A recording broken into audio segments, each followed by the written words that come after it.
Hello दोस्तों, प्रणाम, नमस्कार। आज हम जानेंगे हनुमान जी की पूजा के कुछ नियम। हनुमान जी को कलयुग का जागृत देवता कहा जाता है और आज हम यहाँ जानेंगे कि कैसे की जानी चाहिए भगवान हनुमान जी की पूजा और क्या भोग उनको लगाना चाहिए। हनुमान जी की पूजा के नियम जानना बहुत ही महत्वपूर्ण होते हैं।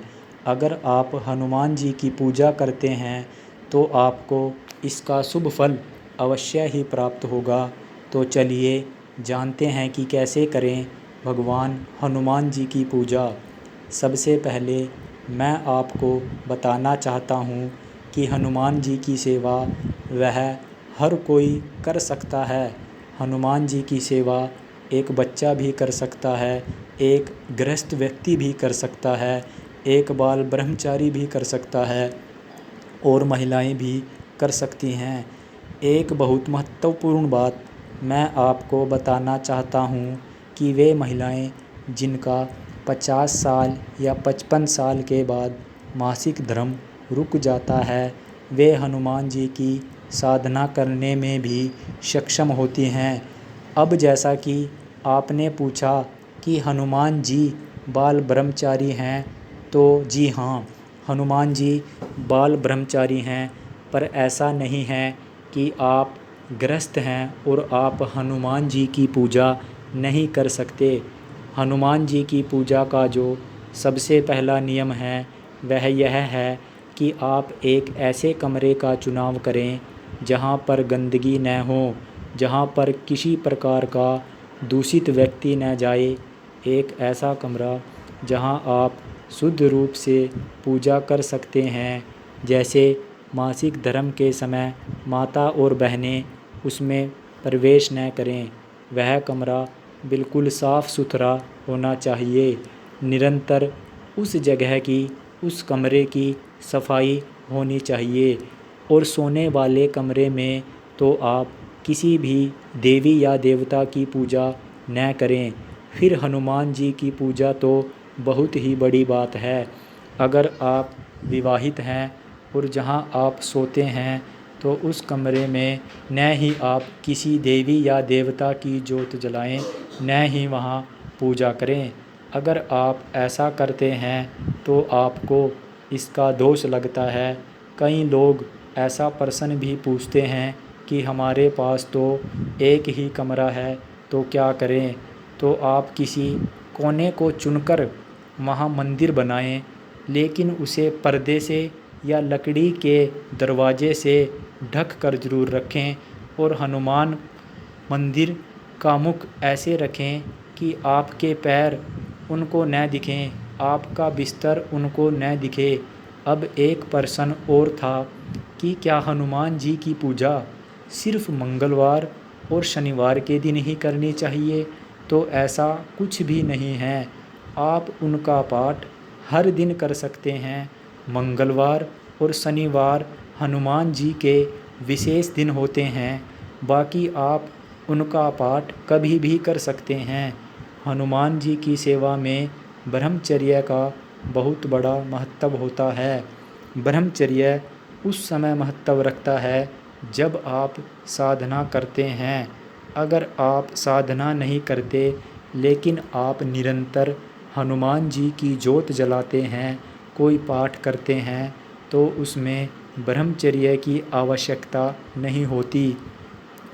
इसमें भी एक ध्यान रखने वाली बात है कि गृहस्थ जीवन में भी ब्रह्मचर्य धारण किया जा सकता है।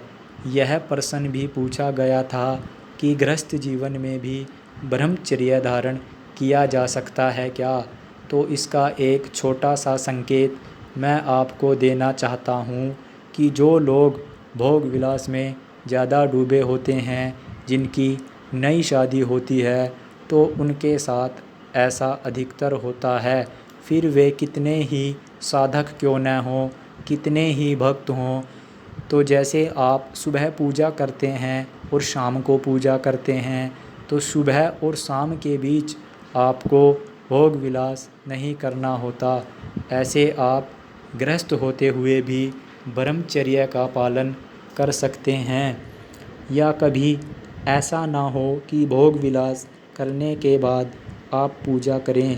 पूजा करने के 2 घंटे बाद आप शयन कर सकते हैं और सुबह की पूजा के 2 घंटे पहले आप सहवास में जा सकते हैं।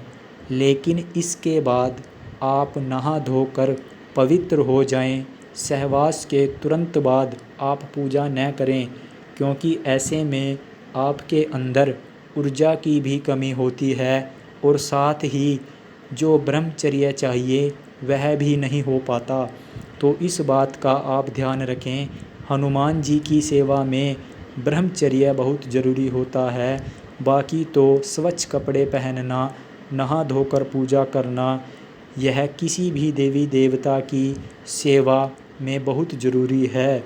हनुमान जी के लिए भोग आप अपनी इच्छा के अनुसार लगा सकते हैं। वैसे हनुमान जी के पसंद का भोग है मलीदा गुड़, घी और कच्ची रोटी का मलीदा बनाया जाता है।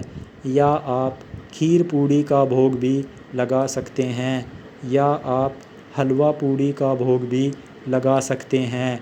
ऐसी कोई पाबंदी नहीं है कि एक विशेष भोग ही उनको आप अर्पण करें। बाकी आप मंगलवार को और शनिवार को हनुमान जी को बूंदी का भोग लगा सकते हैं। इसका विशेष फल आपको प्राप्त होगा। इससे आपके कई कार्य बनेंगे। साथ ही हनुमान जी की सेवा भी आपको मिलेगी।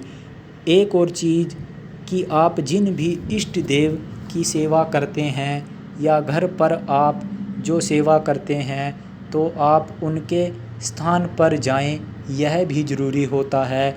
जहाँ भी उनका सिद्धपीठ स्थान है, उनका मंदिर है, वहाँ आपको जाना ज़रूरी होता है।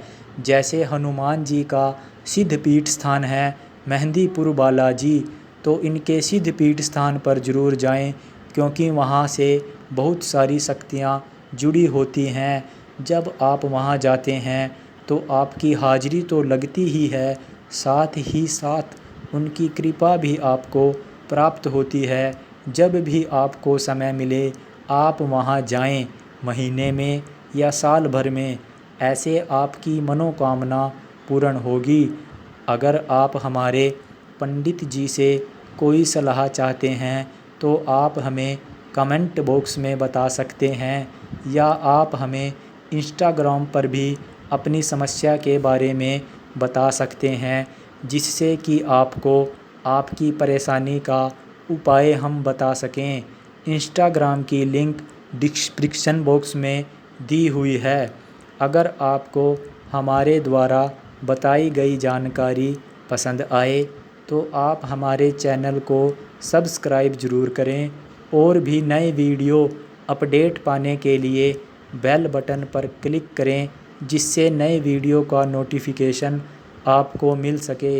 इस जानकारी को अन्य लोगों के साथ भी शेयर करें, जिससे उन्हें भी सहायता प्राप्त हो। वीडियो अच्छा लगा हो तो कमेंट करें और वीडियो को लाइक ज़रूर करें। धन्यवाद।